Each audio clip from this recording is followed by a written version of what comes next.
This video is just a short summary of what exactly legendary items and gems are. Those might still change in the future, so in that case I will put an update into the description. Let's get cracking. Legendary items can be acquired in the legendary dungeon from the final boss. If you repeatedly clear the final room, there's no chance of getting a duplicate legendary.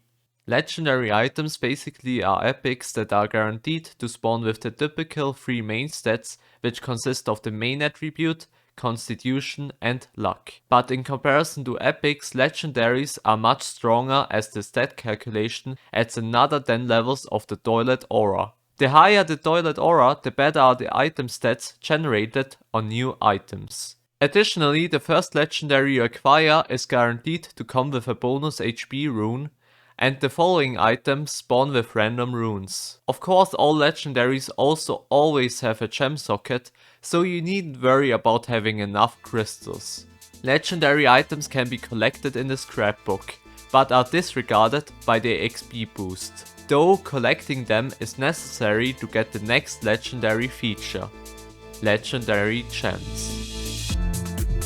With each unlocked legendary item, your chance to mine a legendary gem approximately increases by 0.8% per item.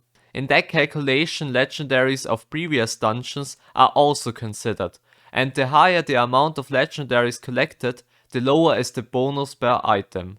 According to this graph from the SF Devon, you can clearly see a curve which also indicates that the max chance is probably around 20%. This statistic is created with a small sample size, but nonetheless it clearly shows that the growth significantly decreases over time.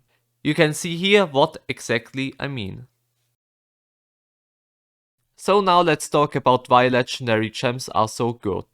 Their values are a tiny bit lower than those of 1-stat gems. Nonetheless, legendary gems benefit 2 stats, the main stat and constitution. Through the high values in combination of the 2 most important stats, this obviously is the best gem for late game. Why just for late game?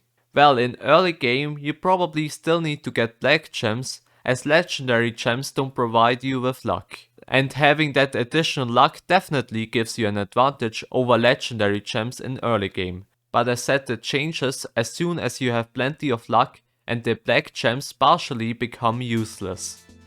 Apparently legendary gems will someone also be available outside the legendary dungeon event. So well, of course, as said, updates will be in the description as something new comes out. So what do you think about Shakes and Fidget capitalism?